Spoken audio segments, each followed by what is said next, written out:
All right. Hello, everybody, and welcome to our session. I'm going to share some slides on our screen for a little bit as we do some introductions and agenda, and then I'll take them down for part of our conversation so that you can kind of see each other as much as you want as well. So, and I'll say more about who we are as we get rolling here, but can everybody see that okay? Yeah. All right, great.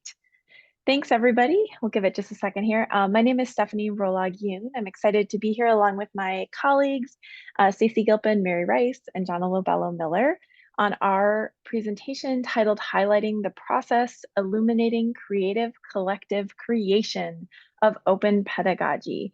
And we're going to say a little bit more about ourselves in a few moments and also ask about who's in the room. But to get started, we're going to do a quick agenda and then have people check in the chat.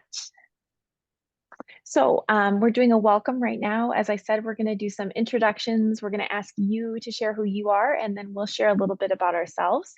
And then we organize this in what I would call a casual panel discussion.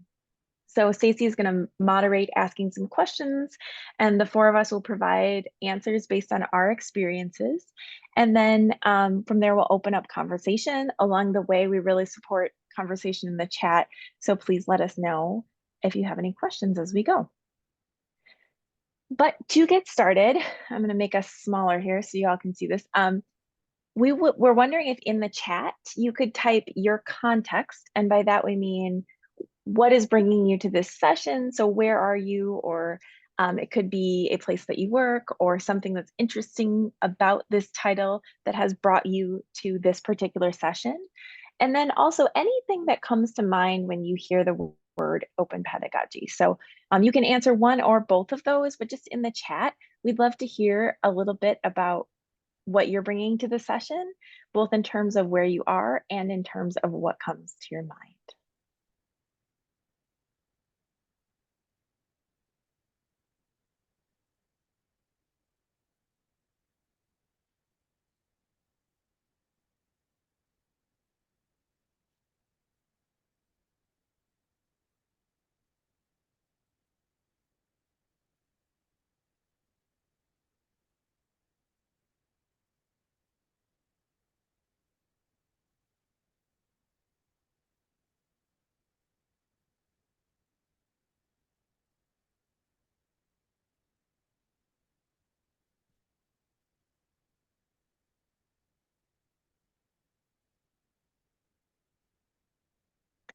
All right, it's good to see we have some open pedagogy librarians, communication librarian, another librarian, thinking about having an open pedagogy themed event. That's great. Oh, I hear this. Some people are concerned about more work for faculty without incentives. I totally get where you're coming from. Um, yep, so this idea of our contracts and our own precarious positions and thinking about opportunity, instructional designers, librarians, great people from all over. Well, welcome. It's not callers or but collabs. I like that. We're really excited to have you all and to learn more about you as we go. Um, I'm gonna in just a moment, I'm gonna turn this over to Staci, who's gonna kind of moderate our questions. But I'll just tell you from here, we are gonna describe ourselves in just a moment. We're gonna introduce ourselves in terms of humanized and connected pedagogy. We're gonna talk about how we center our practices around open pedagogy. We're gonna consider how humanizing, collective, and creative pedagogy look and practice, and then we're gonna share advice we would give to others. So I'm really excited to be in conversation with you all. And I'm going to stop sharing my screen for now and hand it over to Staci. Great, fantastic. It's wonderful to be here today. Thank you, Steph, for getting us all set up.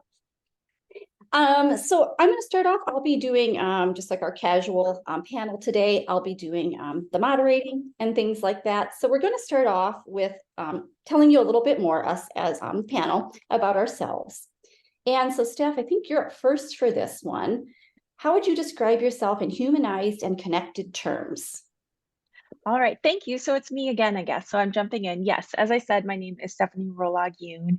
I currently work with pre-service and practicing English education teachers, but a little bit about who I am to the core is that I have this intersection of urban and rural backgrounds. I grew up on a farm, which is something that sticks with me in terms of how I connect to both the earth and ground, but also how I connect to the idea of work and action steps at the same time. I've now been living in the city of Minneapolis, so a more urban setting, for longer than I lived on a farm, I realized today. So that's also deeply part of who I am. And I think that because of these two contexts, I'm really interested in how we learn from our different geographical, historical, social spaces and how that can come together to know who we are in the moment. So I bring those perspectives to my teaching and how I think about what we can do with open resources. Fantastic. Thanks, Steph. Mary. Oh, I'm Mary Rice, and I'm actually coming from the University of New Mexico in Albuquerque.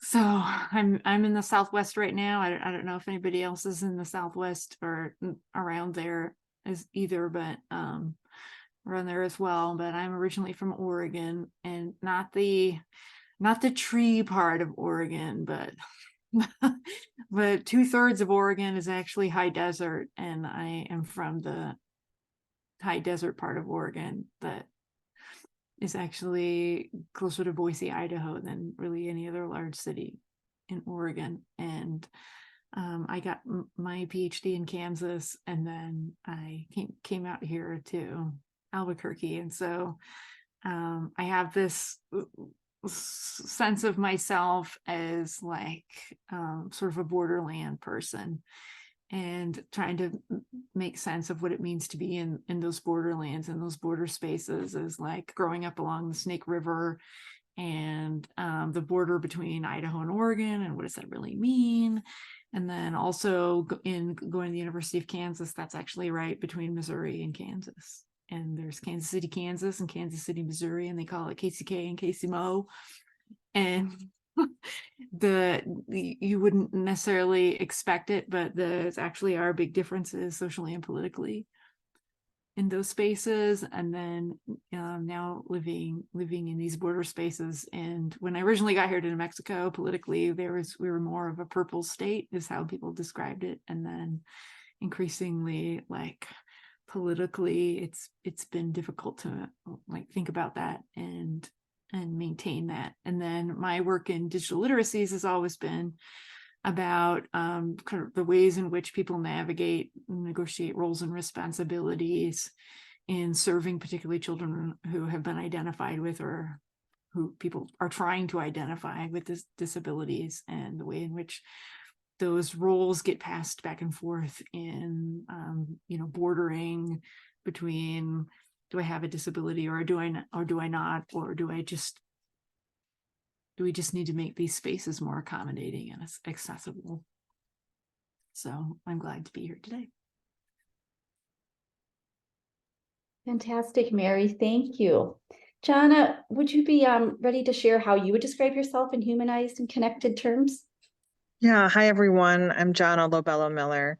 I am currently located in Minneapolis, Minnesota, or the Twin Cities in Minnesota. And I would describe myself as an observer. And I have really experienced being in humanizing spaces when I've thought about spaces as more of an invitation to join instead of a requirement to, particularly when I'm sharing my social identities.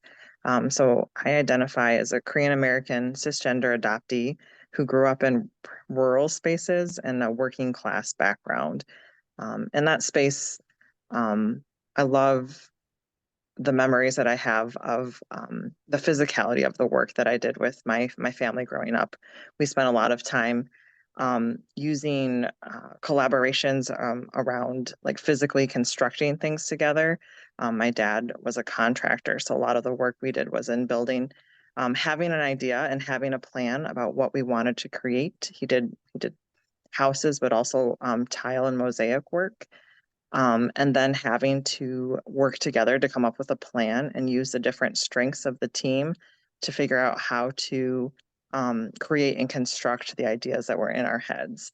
And just this fall, I was doing that work with him. And I think for me, it connects to humanizing pedagogies in online spaces because this embodiment or this physicality of work is still so present to me in the online open pedagogy work that we do.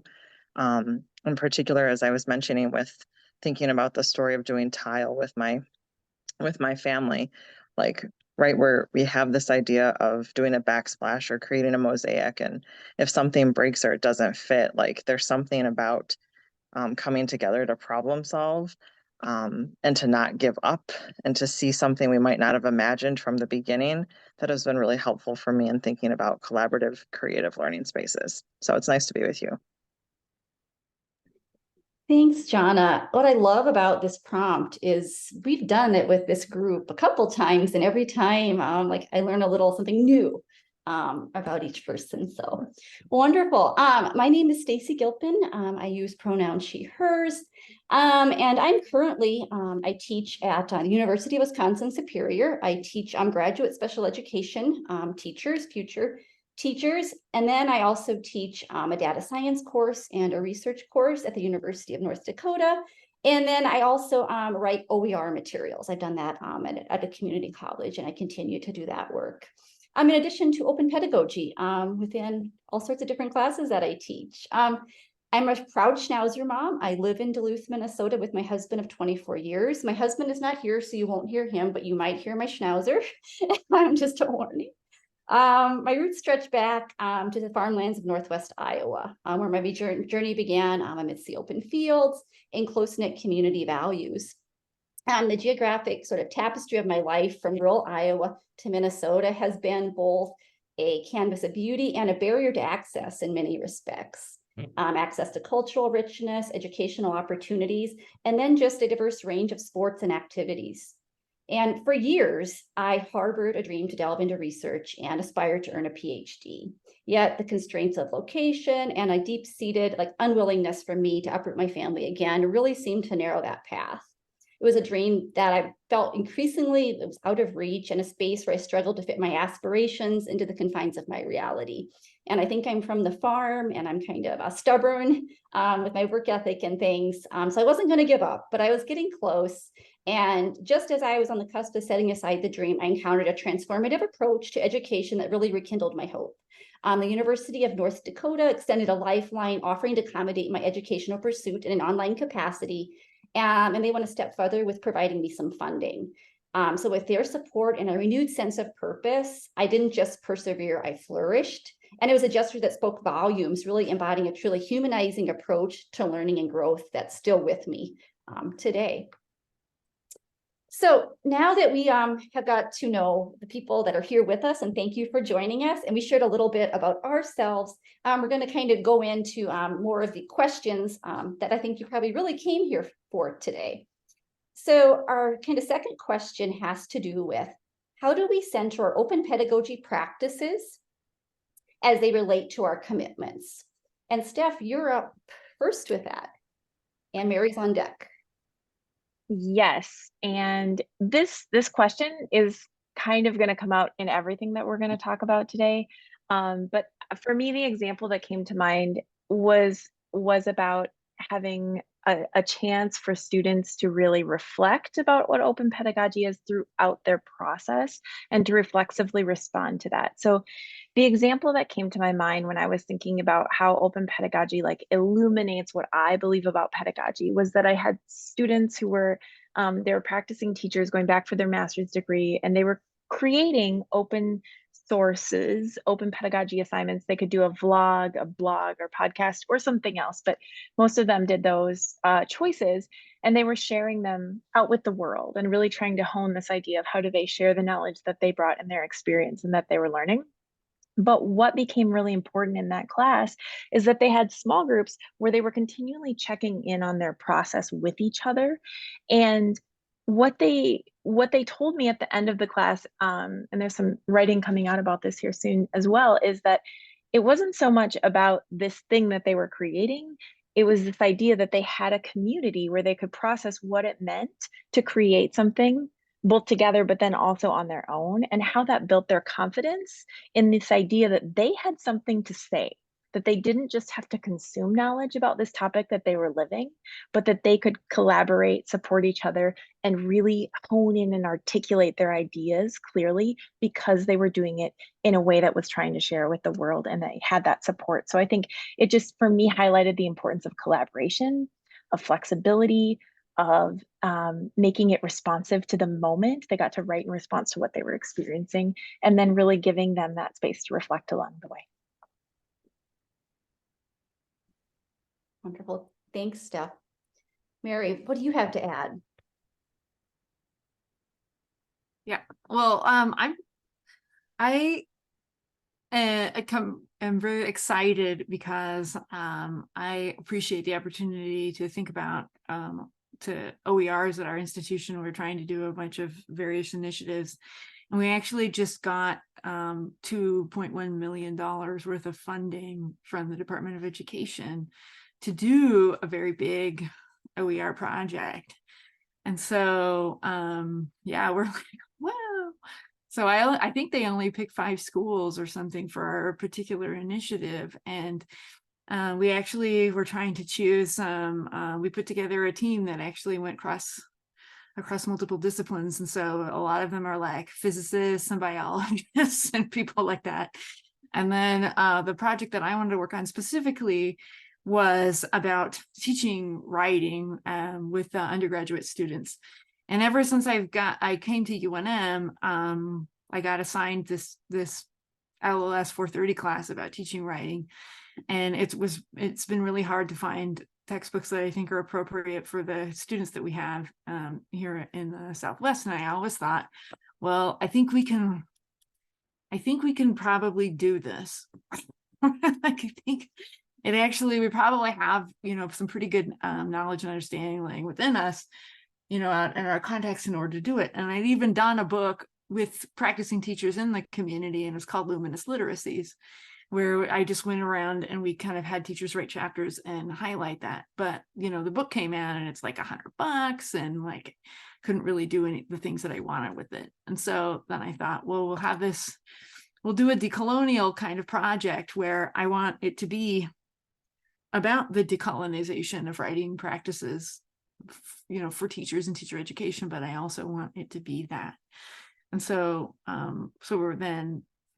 the project that we're doing has, pieces in it about coming to know oneself as a teacher of writing, the decolonial history of writing and writers, about disabling discussions about writing bodies and brains, unpacking trauma and promoting care and supporting writers, planning for the thinking work of writing classroom spaces, considering technologies, properties of the mind and other sort of ethical frontiers, honoring languages, heritages, multiple compositional knowings, building communities and responsive writers and audiences, genres, conventions, writerly agencies.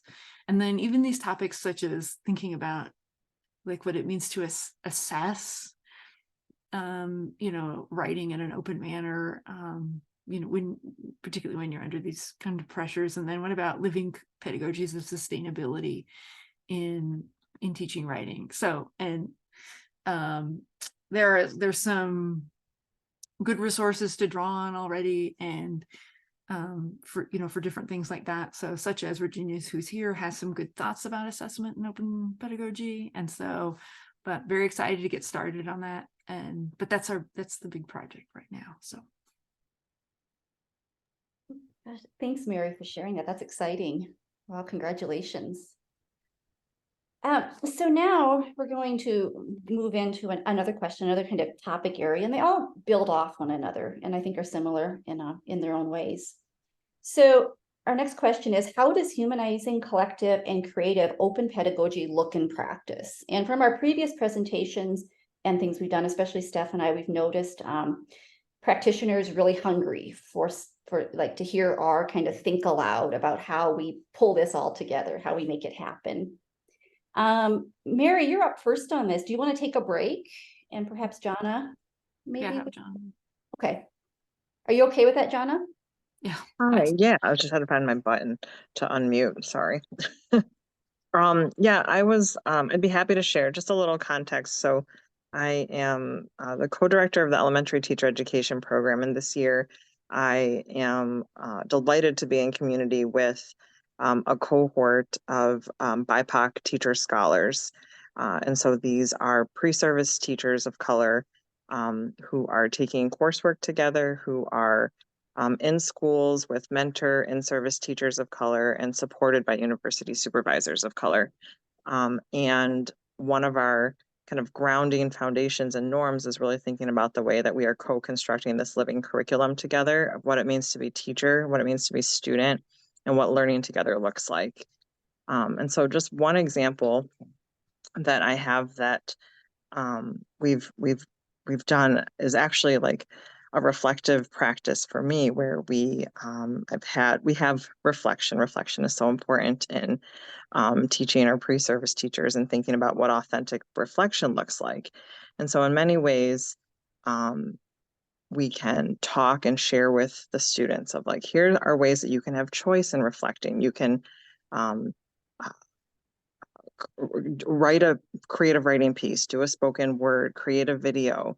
Like, what are the different tools that you want? And so choice was one way that I had initially kind of gone into this fall, really thinking about like, here's a humanizing, open way for students to be able to have choice and creativity. And then just this past month, what to me highlighted the ways that we were able to co-construct and the students themselves were able to articulate to the benefit of both choice, creativity, and collectivity was in naming that even within these reflective questions they were doing, in many ways they were isolated, right? It's a personal reflection, it's about the individual. And the cohort went to an outside education event, a conference, where the keynote speaker, in many ways, the message that was coming from was very white savior, a white savior perspective around supporting and working with BIPOC youth. And my students, in many ways, as a elementary teaching field in Minnesota, and perhaps in the spaces you are, is still very white and female. A collective of 20 BIPOC students stand out. They were on the front page of our newspaper for diversifying the teaching force. And what they did was they took upon themselves and they said, this is isolating, and the work that we're doing is isolating. So they took the assignments and they said, you as a pedagogue and instructor have said you're giving us space, flexibility, and freedom. So we're going to take up the syllabus. We looked and saw what standards you have for us, and we are collectively writing a reflection, but our reflection's a response to the conference and a response to the newspaper about the ways that we've been positioned as future teachers. And our call out is saying like, we see this and like, where's the harm that you're doing to us and where's the harm that you've been doing to youth? And if you really want to support us, these are the ways that we need. And so again, this just happened a couple of weeks ago, but it was one example in a way that I think this, they gathered together through WhatsApp. They gathered through the channels that they've already been using. And they created something online, and it didn't take a week with feedback and turnaround like traditional curriculum or traditional design of courses goes, but there was an immediacy and an urgency to the way that they were able to take it. And they said, and they were right. So we did the work here, so we don't need to do the extra, because like we already are we are the work, and this community of what we created authentically was the work.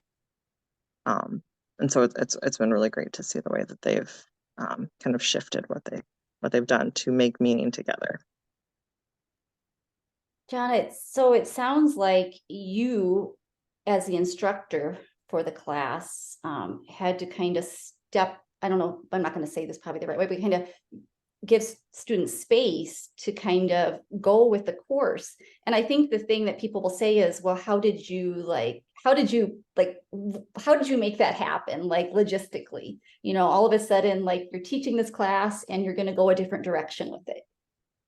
Yeah, I think it's the model. And I think it was deeply knowing like, what is Like it was knowing the standards that we had, it's being able to assess. And then my role as teacher was to be able to advocate and say to the teacher ed, to our licensure programs, my students knew and addressed this standard that they needed for licensure, but in a way that was authentic to them, even though it's a way that we haven't quite thought of. Like their creativity is honored and their creativity needs to be important. So my role wasn't to assess and evaluate them, but to advocate out to the stakeholders because they already have the knowledge and experience.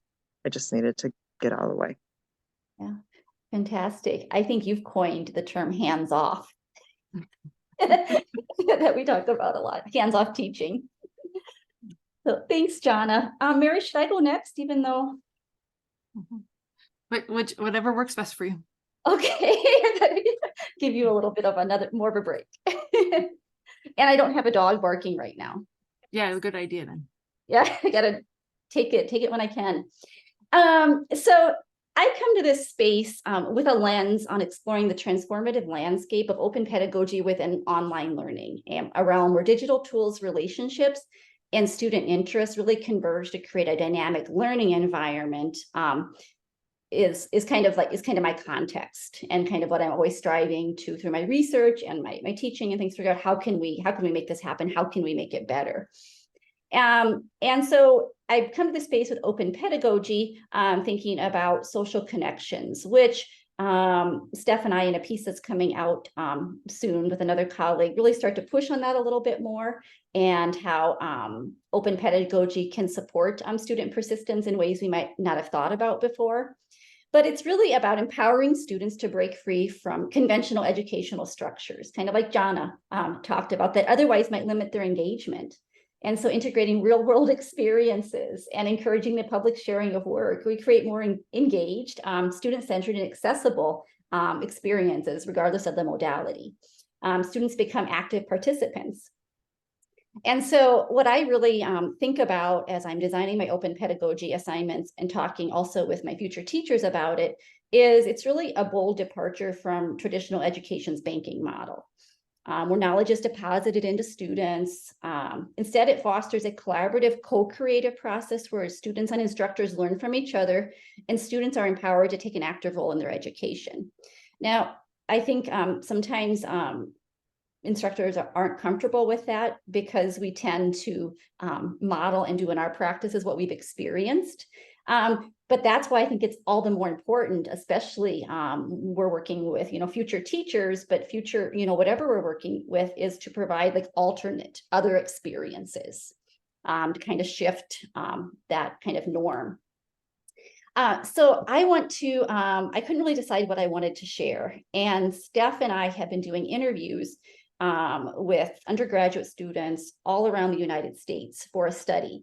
And we're really pushing into a little bit about social media and AI and like, what does all this mean for open pedagogy? And so while I was doing an interview with Diane, I don't know, it was just really cool, the experience she shared. And yes, it's a prolific study, Virginia. And so the intent of this activity that I'll tell you about was not to be shared publicly, but I want you to imagine if the instructor was more intentional about opening up spaces and opening up kind of students as co-creators and kind of reimagining this assignment, what it could have been. But it was amazing regardless. So Diane recounted an experience from the previous semester where she completed a school assignment that unexpectedly opened new opportunities for her. So for her class, she chose to conduct and film an interview with a local tattoo artist, a task that required her to engage with people in their professional or personal spheres. And her project not only earned academic merit, but also gained unexpected recognition when the tattoo artist featured the interview on their professional Instagram account. So she had gone and done this interview, and she's thinking like, well, since I've done this already, and I follow them on Instagram, because students are socially connected in ways that, we need to be aware of. As instructors, she messaged it to them and they said, hey, can we share this? And so the attention the video received was a professional boon for Diane. It showcased her work to a broader audience. She kind of said she became like a mini celebrity for a few days on her campus. And it really transcended, right, its initial academic purpose.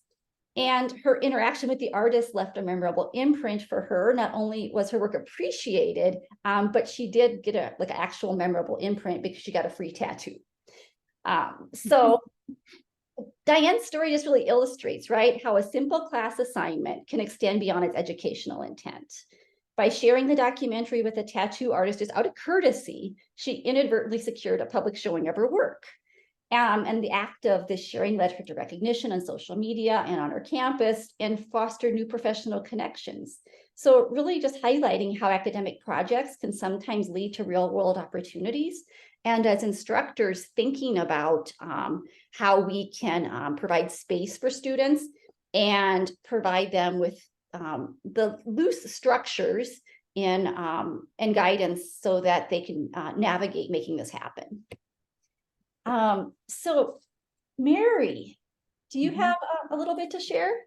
Yeah, I'll kind of piggyback on that. I think it's really important too to think about open pedagogy as extending beyond the boundaries of the classroom and the classroom assignments and those sorts of things. And what I wanted to talk about was the work that that the graduate students had done in thinking about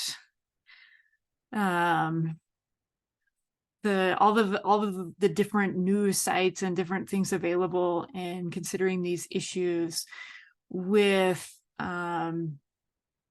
in some parts of the United States, they have these statues that memorialize the Confederacy. And then, but in New Mexico, we don't so much have those, although the furthest west battle of the Civil War was fought in New Mexico. But we do have vestiges of colonization from Spain and things like that. And so while other parts of the country were talking about their Confederate statues, we have conquistadors. And so we were, during the pandemic in 2020, then some of those statues got taken down, and then there was this push to start putting them back up again. And there's been scuffles and various things happening, and people have been actually getting shot and so forth. And so then in gathering those stories and trying to figure out those things, students have been engaging in open source projects in order to try and help gather as many perspectives as possible, and also to just sort of understand that like themselves, because there's a lot of people have lots of strong feelings about that. And in New Mexico, there's a tripartite myth of oh, there's the white people, and oh, there's the people with loosely with Spanish heritage, and then there are indigenous people, but actually, oh, and we all get along. But that actually there are a lot of people who have mixed heritage. There are actually also Black people in New Mexico. They're actually the first white person versus European person or versus non-indigenous person. A lot of indigenous people saw was actually a Black person named Estebanito. Probably came over. So the first Mexicans were probably New Mexicans, because the trail between Mexico and New Mexico has been very active for 30,000 years. And so just thinking about all of those things and moving the metaphor, moving the conversation about openness and what that really means in a much broader, much more sophisticated and substantial way, to have these, again, to go back to Rosario's question about community and what it means to have community. And when we have to answer these tough questions about colonialism and what the role of the university is in maintaining and moving forward these questions about colonialism, and whether or not the university starts these movements, because I don't think they do, or whether they map them, maintain them, draw them out, give people opportunities to discuss them. Those sorts of things are going to be extremely important. And then also in terms of, what the responsibilities would be, since we're talking about land, to that land, since in New Mexico, we don't have any water, and especially out in the among the indigenous groups, they didn't give us water. They didn't give them water. And here I got my Coke can that's 8 ounces. So 2 of these every time you do a chat GPT search worth of water. And so how many of those chat GPT searches do you really need to do? How many cat videos do we need to store? Right? Like ad nauseum in order to do this. And thinking about those sorts of issues when it presses down, you know, on certain communities more than others. And so, and again, like the students will sit and work on these projects and work on these things and come back together with me and with each other long after the syllabus is expired. And those things are very rewarding. Yeah, I love that kind of final thought, Mary. Wow, thank you. So now we're going to move into a section. We're just going to share some advice briefly. And so the question, the prompt is, what advice would you give to practitioners? So thinking about doing open pedagogy, kind of, you know, playing with their practice. And Steph, I have you as lead off. Yeah, I feel like I have the easy spot because now I heard these great stories and I was like, oh, just like they said. But truly we titled, I think, creative and collaborative, and I really think that those two words are the base of it, but they hold together with like the things that allow for that for me are flexibility and responsiveness. So we have to for me to make this work, it means that I like to plan, but then there's a lot of flexibility in my syllabus for things to push and move as students take up this work. And then also responsiveness, both in terms of, I think that open pedagogy can be and should be a little messy. So responding to the context surrounding us and also responding to the needs as projects open themselves up with students. Yeah, thanks, Steph. I remember when Steph and I worked together in another life, another institution. And I remember when we started working together, I just admired and learned from you about, you know, having like the things that we need to do, but then having that flexibility and how you navigated that. I learned a lot from you having to do with that. So thank you. Thanks. Mary, what do you have to share?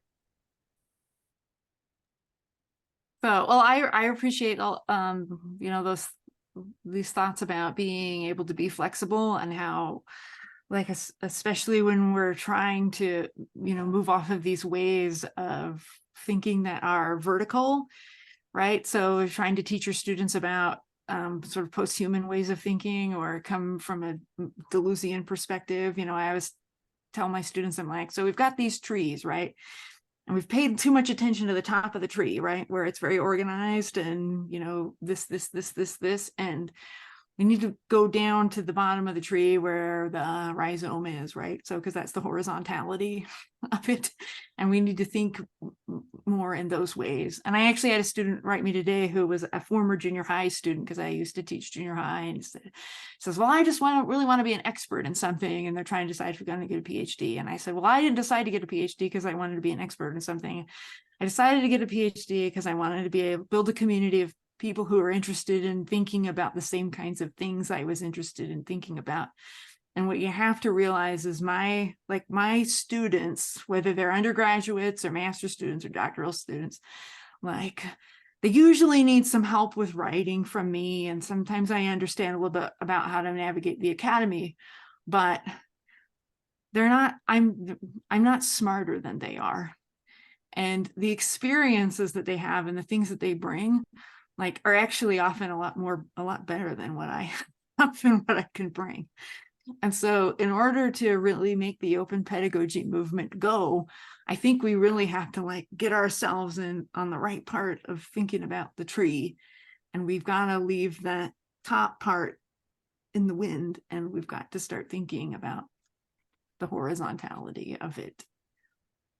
And that's where it's okay if it's messy. Yeah. Thank you, Mary. So much to think about. Jana, what piece of advice do you have? Yeah, I wanted to return to my story as I was sharing before about just working alongside my dad and doing tile work. And so you're gonna have so many different metaphors for our advice. But I think about the apprenticeship and the ways that, you know, like the role as an instructor and as a facilitator was to like make space. So I said get out of the way, but what getting out of the way wasn't just like letting go and abandoning, but instead, as Steph was saying, it was being so certain and knowing of what the objective, the final product was, or the creation of the mosaic or the teaching or the learning, that setting up the design part in such a way that students were able to like knew how to access anything that they may need or may not know that they yet need to be able to create, and kind of like the figurative maker space way, and then being able to show skills, acknowledging the knowledge that they have, but showing skills as something new, like we would with an apprenticeship model for many of our trades.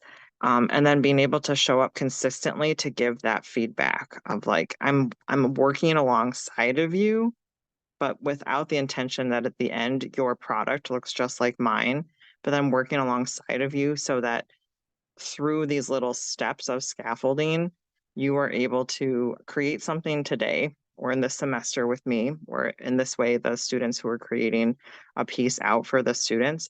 But my hope was that it's just modeling for them how they can continue to be active citizens and advocates for themselves and their students, as Mary said, long after the semester ends. And so part of my last bit of advice is really that lifelong part, is that my course or the facilitation that I have is a moment in time or touch point with these folks to be able to meet their ultimate and larger goals for who they want to be or what they want to do with their as producers, as Stephanie has often said, we're creating outside of just the moments that we have with them. Thanks, Jana. Well, Steph, we have resources that we were going to share. Do you want to talk about that? Do you want me to? I'm gonna quick find it and put it in the chat. Do you want to talk about it while I do that? You got it. Haita's talking about Okay. it in the background. So sorry about that.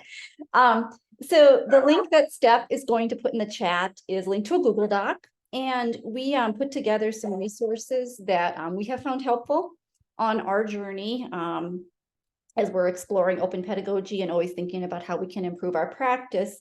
And we made it editable. So we would like you, if you so choose to and feel comfortable, to add other resources that might be missing there to annotate the document. And it'll be a living document beyond this presentation.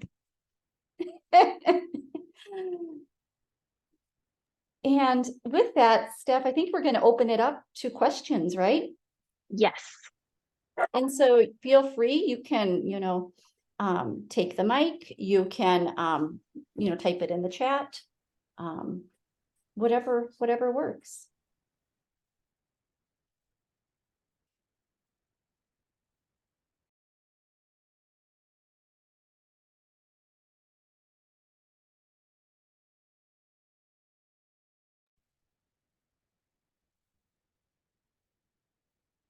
And we're all good at wait time too. So we'll give people a moment.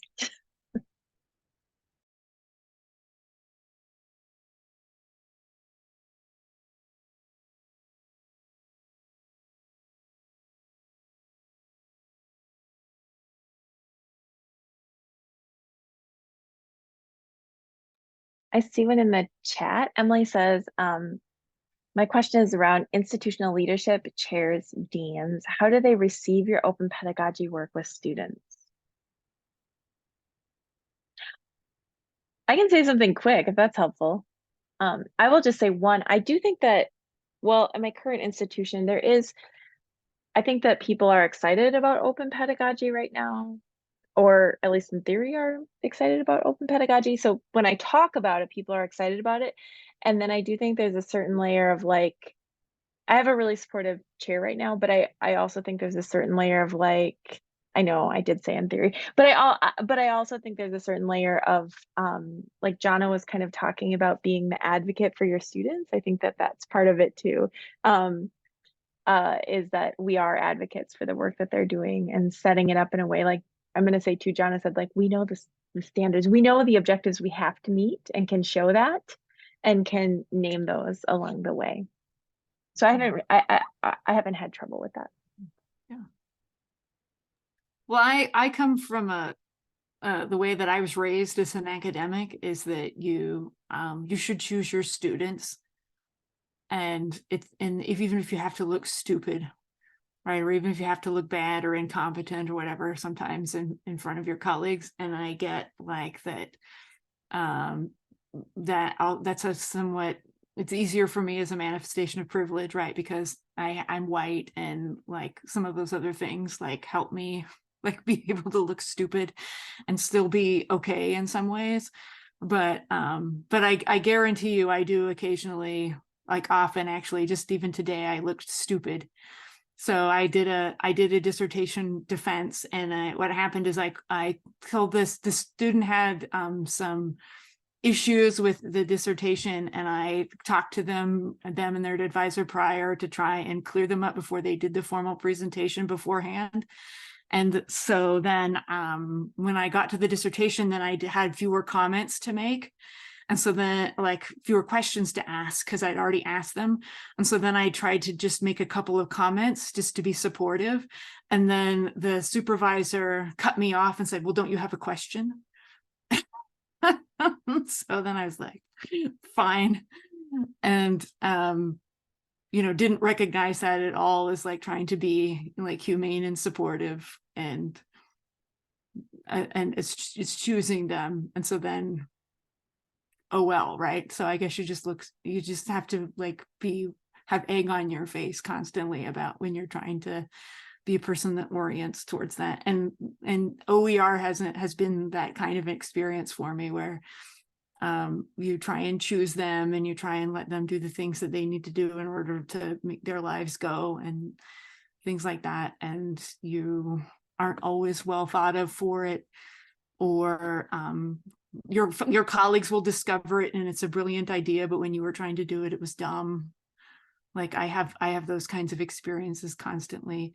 And so you just have to like, that's why I really like working with Staci and Stephanie and Jana, honestly, is because we've tried to form this community where we can support one another. And to me, that's the biggest suggestion that I would give anybody, is to get a group where you can do therapy once in a while and talk about some of this kind of stuff.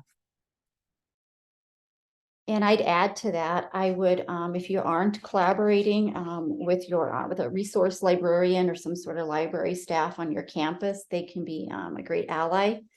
And they oftentimes know about grants and different things like that and are so excited. And that's a way to kind of get that team going and kind of that support, that institutional support.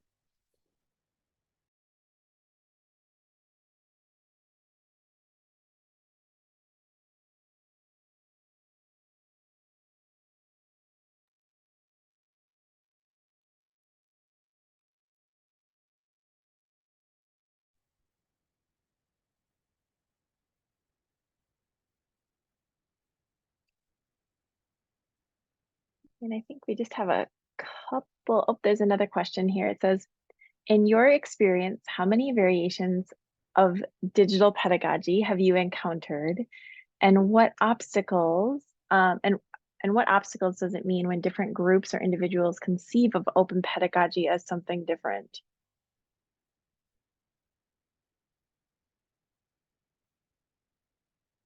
You want to take that step? Or you want me to?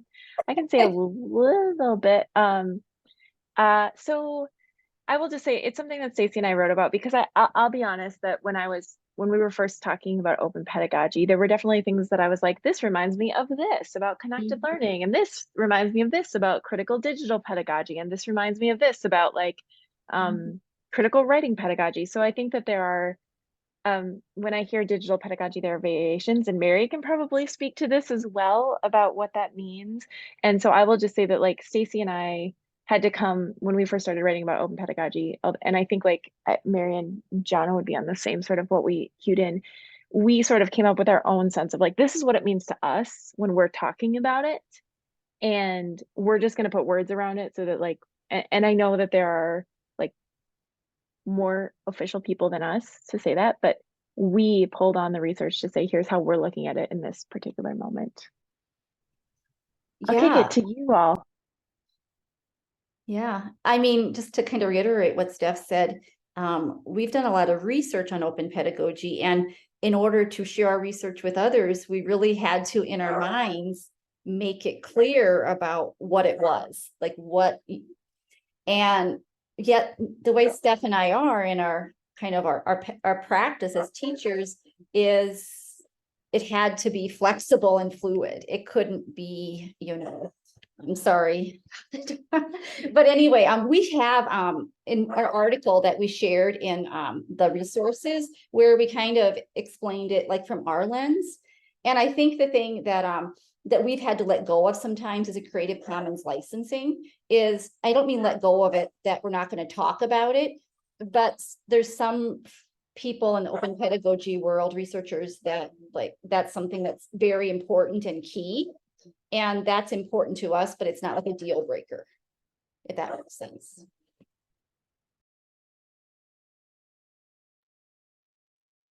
I'll let Jana say something if she wants. And okay. The most open definition of digital pedagogy that I've found is from Olaf Sawaki Richter. And it's in the handbook of open pedagogy or something like that. And it is basically, he says, listen, we know what we're talking about when we say online, digital, and open pedagogy. We know that there is the sense of it being internet digitally mediated. We know that it doesn't make sense to draw hard lines between what is on the internet and not, since it's so hard to get off the internet these days. We know, like, and they really do, he and a co-author do an extraordinarily good job of shaking people and saying, come on, you know what this is about. And so that's the one that I usually use and I usually point people to when talking about those issues. And so that's one you should check out, and you should definitely read all of Stephanie and Staci and Jana's stuff, and Virginia's as well, and also anybody else that's here, because there's lots of good work being done in this area. And so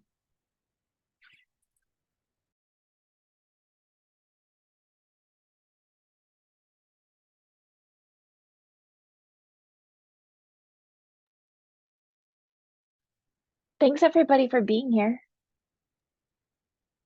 Yeah, thank you. I know in the eastern and mid of the United States, it's getting to be late in the day. Oh, thanks, Mary. Mary just put the author in.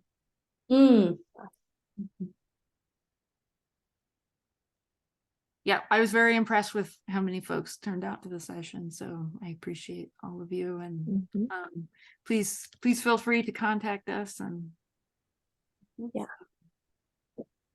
And hugs from Brazil. Yay. Hugs.